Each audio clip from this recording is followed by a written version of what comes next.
What's up, gang? What's up, gang? We're back. Hope everyone had a very Merry Christmas. Coming to you a day late.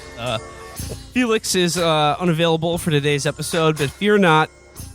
Back by popular demand, we got Stavy Baby in the cut. That's right. Stav, what's going on? We needed someone that fucks 8 times as much as Felix. And right. Here I am, wiping the pussy juice from my mustache just in time to get down and dirty for some fucking relationship questions. Yeah, we need to have a certified sex haver in the chat today because we're back by popular demand. We got a whole episode full of relationship drama. I love it. We got some Dear Prudie questions. We got an amazing New York Times article about this lady who hates her fucking husband and the trip they took to Australia. So here we go. So for our first up on the slate of relationship drama is North Carolina Congressman Madison Cawthorn. Hell yeah. Homie's been going through it. He's getting divorced. But nice. Madison, his name is Madison Cawthorn? Yeah, are you familiar with Madison Cawthorn? I'm not. I would have guessed. That sounds like a blonde girl with fake tits. You know what I mean? Well, yeah, you're very close. That sounds like a very specific kind of, like a mid-tier pornographic starlet is Madison Cawthorn. Sort of like in the MILF genre. You know, I'm thinking she's close to aging into the MILF genre, but I'm still thinking of her as, you know, she's still girl next door type. I think Madison's stuck in dryer. Yeah, absolutely. She's stuck in the dryer. Step bro. She needs some help. That's the vibe I'm getting from the name Madison. You know. Well, you're not far off. I mean, he is a bimbo and he is blonde. Ooh, but he is also it's sort of a specialty area of pornography. He's confined to a wheelchair. Oh, hell yeah. Mm-hmm. So basically, he's like Dr. Strangelove without the sort of humor or accent. Talent, or intelligence, anything like intelligence. That. Yeah. The best part is that he got paralyzed in a drunk driving accident with his bros coming back from spring break or something. But he sold himself to the dimwits of his district as a troop. Sick. Who caught it in the line. He's like pseudo stealing valor every day in his little wheelchair. That's awesome. Honestly, that's the best kind of. That's an awesome lie because he probably never specifically said that, you know, an IED took his fucking, you know, spine or whatever the fuck. But he always talks about serving, I'm guessing, and then he's just in a wheelchair. So people aren't going to be assholes. No one's going to be like, oh, how did it happen? No one's going to, you know, unless it's like, you know, that honestly, that could be a nice Curb, a plot line to Curb. It's like, you know, Larry David making him clarify how exactly he got paralyzed. I like that. Respect to this bimbo Madison, who apparently is going through it. I don't know shit about. It sounds sort of vaguely familiar, but I don't really know who this guy is. Like most people assume that he was wounded in the line of duty, but I suppose driving drunk back home from spring break is service in a way. Yeah. You know, I mean, he was, you know, if he was driving his friends, you know, that's the most noble thing you can do. Yeah. What if he was the least drunk one? You guys ever think of that? Oh, you wanted the drunker guy to drive. No, he was stepping up. He was being a hero. And, you know, sometimes in the line of duty, you fucking can't walk. One more maybe a family, you know, maybe they die also, but you got to go slam it's called collateral damage. You got to slam a big gulp full of margaritas and try and finger pop some bitches down on Myrtle Beach. You know what I'm saying? It's the American way. Yeah. Nothing's going to stop him from that. Just one more detail of note about Madison Cawthorn. Yes. As you will see in this clip, he's a big fan of going on vacations, and he's a big fan of history. So when he went on vacation to Germany, he took a trip to the Eagle's Nest, and he referred to it as the Führer's Eagle's Nest. He's a big. He loves history. Okay. Yeah, he loves the history of World War II specifically, sure. and just certain aspects of World War II history. That is so. It's so crazy how quickly we got to just straight loving Nazis. Like it's not even. It's what is it? 2021. We haven't even got 100 years. And like the people whose grandfathers were killing Nazis are just like, yeah, some of their ideas were kind of good. That's fucking insane, dude. Like Greece is the same way, where it's like half of Greek people are like, Greece. Yeah, they're all fascist. of Europe is like half are fascist, half came from fascists, half came from communists, and it's just like, bro, come on, this just happened. And you motherfuckers you still think like your grandmother got ran through by Mussolini's boys, and you still think we shouldn't have people of other races? You think they're the problem? But anyway, sorry to digress. No, it's an important digression. Anti-fascism. This is what we stand for on the podcast here. But okay, so like, just in light of his recent divorce, someone surfaced this clip of him giving an interview to the Daily Caller about how he met his wife, or now ex-wife. Sick. And who is a Instagram fitness thought. Ooh, what's her fucking shit? Do we have some, can I look her up real fast? Yeah. Here, give me her name. I just put like Madison Cawthorn wife or ex-wife. Yeah, good call. Anyway, I'm sorry. I'll do my own research while you so you do your research, and Chris, bring up the clip of Madison talking about how he met Mrs. Madison. And so we took the risk to do that surgery. And so when I decided to do that, I said, well, doctor, let me go on one last trip just in case I'm not going to be able to ever get on an airplane again. And then, so he said, okay, and you'll be in a lot of pain. I said, it's worth it. So me and a bunch of my friends, we went to, we got to go over to, very close to Russia. Went to Sweden and Norway. And we had just an incredible vacation. It was great. I was in a lot of pain the whole time, but it was wonderful. But then we got on a boat and went into St. Petersburg in Russia. And, we just decided to take $100 each and go into a casino and see how it went.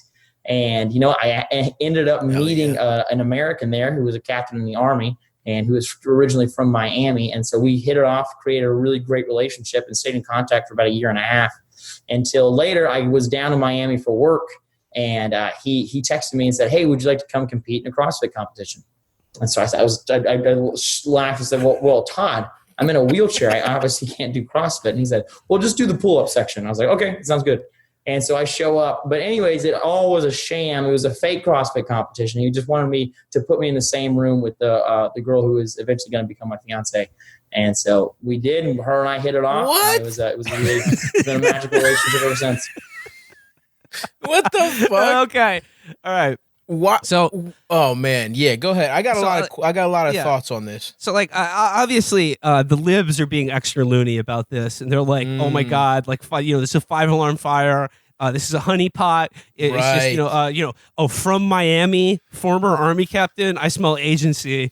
Yes. And, like, I met him in a Russian casino. Yeah. And also, like, it's like him and his buddies are like, yeah, we took $100 each into a Russian casino. Be like, slow down there, high rollers. Yeah. They were purchasing child sex slaves, is what he didn't mean. He was like, look, I heard the dollar to ruble's looking pretty good in St. Petersburg. So damn. I mean, they're all setting this up like he was groomed to have some sort of spy be his wife, and and now that Putin has elected a wheelchair bound congressman to some district in North Carolina, his plan has been achieved, and the wife, she's going dancing, she's ditching Madison. Okay, of course, but I think everyone who is making fun of Madison for this is secretly jealous that they don't have the type of friends that they met in a Russian casino who would create a phony CrossFit event for a paralyzed man so that they could meet their future wife. That is bro shit. Dude, okay. A couple great things here. You're absolutely correct. There's one angle which is like, this is just a really, really good friend. Who's gonna get a bunch of jacked people in a room fucking doing pull-ups so Madison feels great. But the other thing is, if this is a lie, first of all, your friend can't just be like, hey man, there's this girl I want you to meet. Let's go get drinks. Like, is this like, and he like, you're not interested in that, Madison? That's not something you're like, he's like, yeah, dude, there's this girl. Yeah, I know you guys are going to hit it off. But then also it's like, if you're going to lie, if you're going to do a sham, then why would you pick CrossFit for a guy in a wheelchair? Why would you have to qualify your lie? I don't fucking understand that. And it's also like, what do you mean it was a sham? Did it happen at all? Do they have a couple guys there just lifting? Like, what? I want to know how much of a sham, how deep this colonel from Miami or wherever the fuck he is went in on this, but that is so fucking funny. Negative points to Madison for not using the opportunity to call it a Potemkin CrossFit festival, because that would have actually been very appropriate given where he was at the time. By the way, her Instagram handle is Christina _Bae, BAE 4. Christina, though, with no H, so spelled in an obnoxious style. I'm in here. I'm checking out Christina. Listen, I got to say, I'm liking what I'm seeing. She's single now. Christina is back. Yeah, she is single. She's got honestly, powerful haunches. You cannot deny that. Bro, I have thought for the longest time that there has got to be a small segment of the CrossFit woman population that just wants to fuck just a fat because they hate fat people, right? Like it's in their blood. No one does CrossFit. They're disgusting. They hate. Yeah, exactly. No one does CrossFit because they like think all bodies are okay. You know what I mean? Like anyone who does that kind of extreme working out. These aren't even like bodybuilding. These are a specific kind of person that like was a fat child and didn't get love, or like had fat bull, or just these are people that like. They had or maybe had like an abusive fat parent or something. Like these are people that hate fat people, right? Yeah.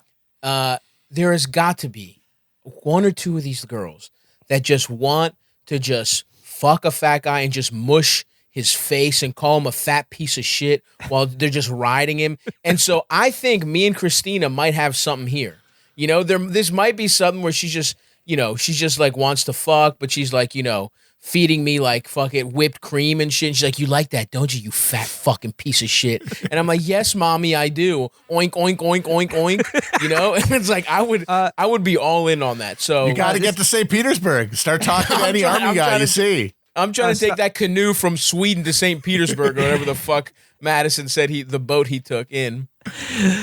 Stop. Unrelated. I don't know if you're free this weekend, but I've organized a pie eating contest and I'd like you to come.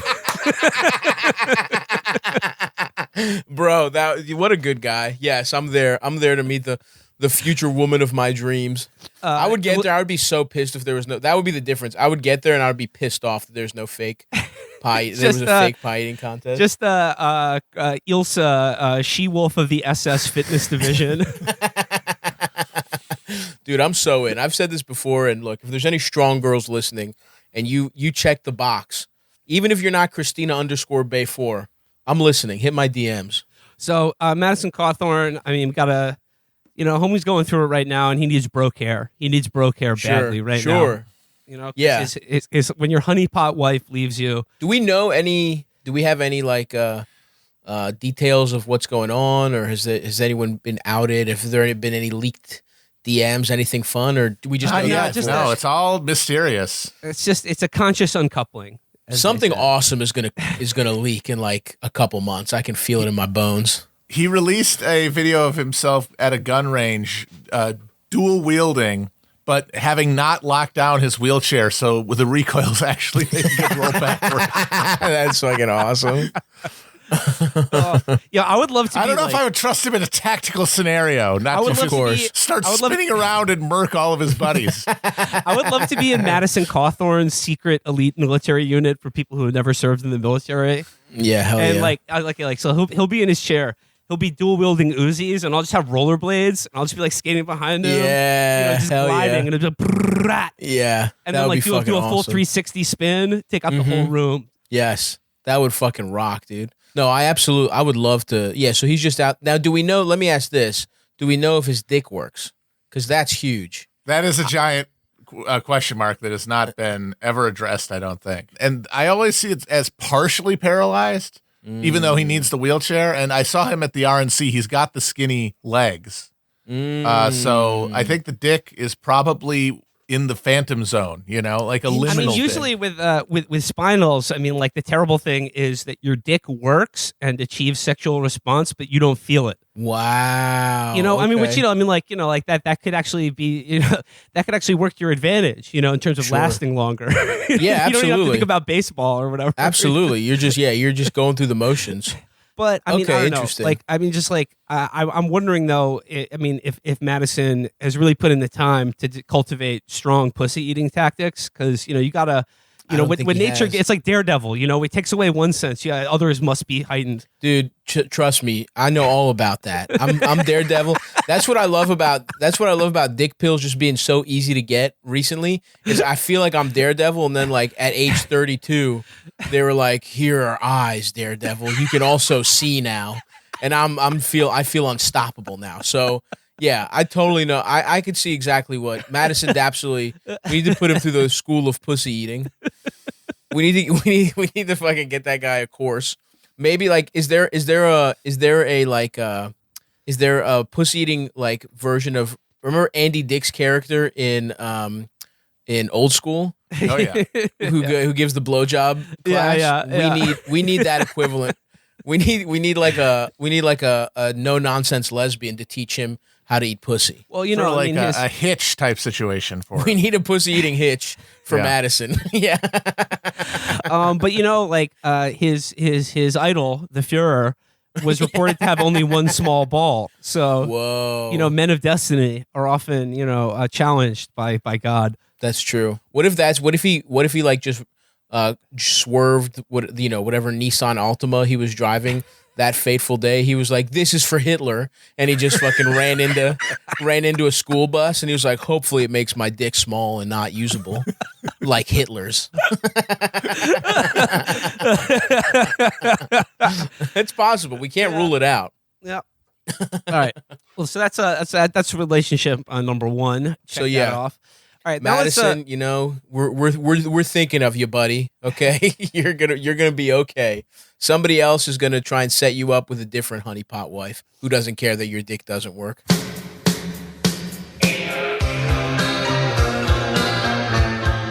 All right, so moving on from Madison, let's go into some Dear Prudie questions. Style of people like one of our most popular episodes was you're responding to Dear Prudie letters, and I guess I should just introduce this segment with the caveat that all of these letters are fake. All of these letters are written by like MFA people who are just like, I want to get published somewhere. right. Even if no one knows it. Yeah, for my even ego. if it's anonymous. All right, so the first one is. Question, like mother, like daughter. Okay. I am a 50-year-old widower, and a friend of mine introduced me to Susan, someone she knows who is my age and divorced, thinking we could hit it off. We have gone out a couple of times, and it went well, but I had this strange feeling that something was familiar about her. Our mutual friend showed me Susan's Facebook page, and I saw something shocking.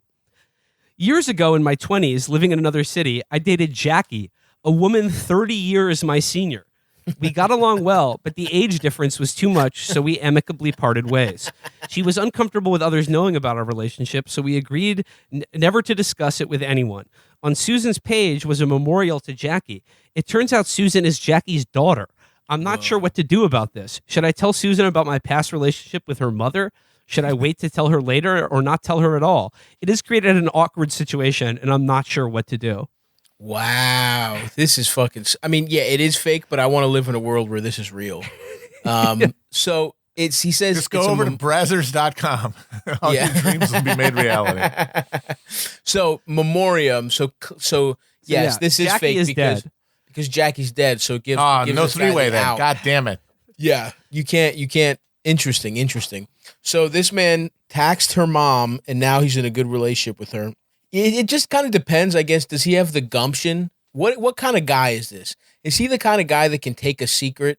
Because look, this is like a lightweight secret, all things considered. This isn't a murder. This isn't. You didn't do anything fucking that horrible. You know what I mean? Like you just got head from a lady's mom that you really like. And in fact, I feel like this might be. It could be really fun because you could let's say you have kids with this. You have kids with this woman and she's talking about grandma. And then that gives a nice little element where you're just like, you could be talking to your kids and be like, yeah, you never met your grandma, but she was pretty fucking cool. She was fucking grandma. I've only heard stories, but let me just say, grandma, pretty chill if you catch my drift. I guess if you want to be a good guy in this scenario, you have to be like, hey, this is crazy, but I think I may. I say you said you went on a date and you never. But I don't know. Once you start telling half truths, and how much pussy did he get from her mom? That's important. Is this? If you didn't fuck, tell her immediately. But it sounds like it sounds like they had a relationship. And see, my question about this letter is that he said years ago in another city, I dated a woman 30 years my senior named Jackie. and she didn't want to like talk about the relationship to anyone. It was sort of kept a secret. I mean, it seems to me the letter writer is confessing to being a gigolo at a different point in his life. Yeah. Well, he was just some young cock that Jackie had on the sneak. You know what I mean? So honestly, okay, here's what it is. If Jackie was good to you, you honor her wishes and you never tell anybody about eating her pussy. But if she, maybe mistreated you, it's like, guess what? Now everybody's going to know you fucked me back in the day. Especially your daughter. This could be karma. He could be the, God could be working through him where it's like, yeah, Jackie thought she got away with it, but now the whole family's going to know, especially if he has pictures. What would be really funny would be like, hey, babe, check this out. And he's just like, in a birthday card, he just has a picture of him getting his dick sucked by her mom. This also gives, honestly, this gives a really good opportunity if it's a bad relationship to break up in the funniest way possible.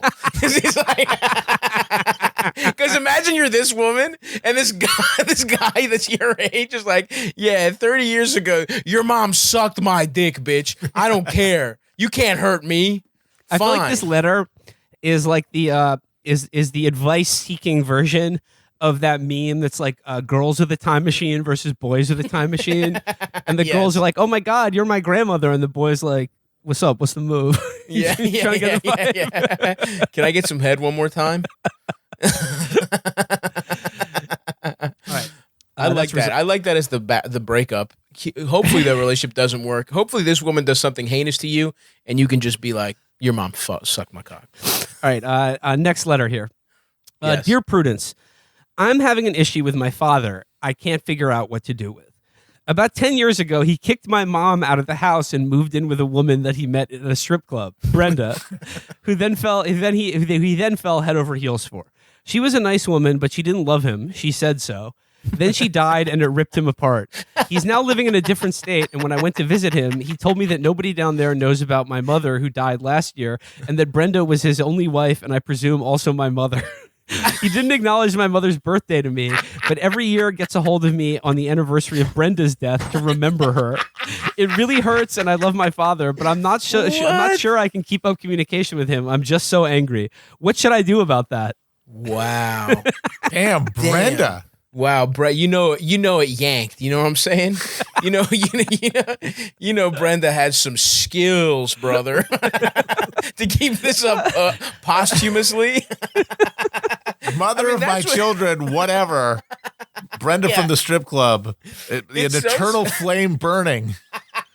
Bro, it's so sad how we can pretend the human beings are complicated. We can but if we really get down to it, the person you think about the most, the person you're even saddest about, is the person that fucked the best from your past. I know it's true for me. I can intellectualize it, whatever the fuck. But when it really comes down to it, is the freakiest motherfuckers that you fuck, there's a place in your heart forever for them. And that's this lesson.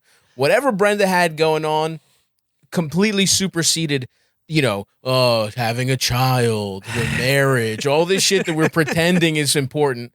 Let's get down to brass tacks. Something was up with Brenda, and I think if you're the reader, you need to take this as a lesson in your own life. Are you Brenda or are you your mom? You know what I mean? Start being Brenda. Your mom was bullshit. That's the lesson here. Fuck her. Forget about it. It's all about Brenda. You need to start living your life like Brenda so that one day a man can talk about you to his kids who hate you. I think that's the only lesson to glean. The lesson for the reader here might be like, yes, embrace the grim and brutal truth about you'll remember the best blowjob you got over like your kids being born on your death, whatever. But but if that's the case, like don't share that with your children. Okay, I guess that's a fair. That's the you can keep that's this the to yourself. centrist way to go about it. Keep it to yourself, and I feel for the letter writer in quotation marks here because it's just like his dad moved to another state and like all of his social circle just thinks like her mom is some floozy he met in a strip club. Yeah. I mean, the dad is an incredible guy. He's pretty great. This is a real guy, he is a fucking gem and a half. Because that's the other thing is like you didn't need to make them pretend. You need to make people think Brenda's her mom. That's that's fucking wild. That's to even call. But again, you're right. These He's are calling so her fake. on the anniversary of Brenda's death, his daughter, to be like, would you mourn with me for the woman I left your mother for? He's like, look, I know this is tough on you, but you don't understand the kind of stuff Brenda could do with her tongue. I thought I had 4 balls. I don't know how she was doing it. You know how people juggle and it looks like 2 balls or 4? She was doing that with them in my mouth. I don't know how it was even possible. And she's like, all right, Dad, I'm hanging up. Yeah, I know that is fucking wild. And I think, look, if you're a real person, which you're not, you're right, Will. Listen, but at the same time, be Brenda a little bit and cut your dad off a little. Like when he starts talking about Brenda, just hang up on his bitch ass. Yeah. You know what I mean? Like your dad's over. Hang out with him a couple times a year, whatever. Get something out of it for you, but it's never going to change. You know what I mean? Like whatever happened between them was magical in a way that you're never going to be able to combat. This man does not understand. I think, your like feelings. Everyone could use a little more Brenda in their personality and a little less Brenda. of this father. Yeah. You're right. You're right. It's not about fuck your mom. It's fuck your dad. Be Brenda. Fuck your dad. Find some guy you don't love to. I hope Brenda took his money. That's the other thing. How did Brenda die before this guy? I feel like she was younger. You'd think, but who knows? Probably. I mean, I think it's that kind of skills. They come at a cost. You're right. You burn bright. You burn bright. Exactly. Yeah. Absolutely. All right. Next letter. This is titled "Cheated On with a Game." I recently moved in with my partner. Everything is going great except one thing: her video game addiction. Before we were living together, I supported the hobby because it helped her process her emotions and escape the world, which can be very tough on her. But now I find myself struggling to get her attention and feeling ignored. It's to the point where she brought the game to Christmas with my family and was checked out of conversations because she was playing the game. I can't tell if it's unfair to me.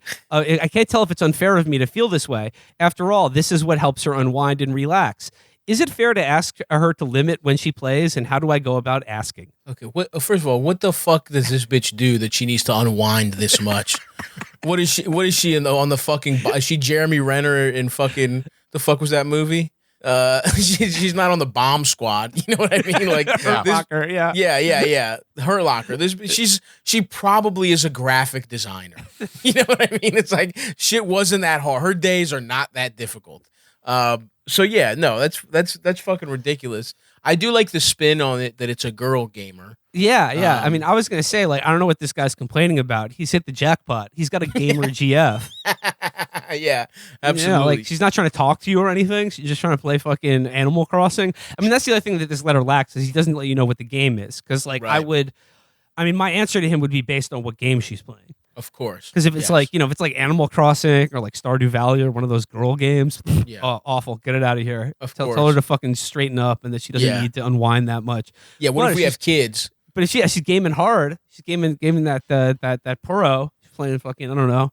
Yeah. Red Dead Redemption or Dark Souls or fucking Call of Duty or something. If she's trying to if she has a sick car in GTA 5. You know what I mean? If she's just going around playing GTA 5 online, killing like little Mexican teenagers and hearing them yell at her through the thing, you know what I mean? Like if she's making ethnic children pissed off on Grand Theft Auto,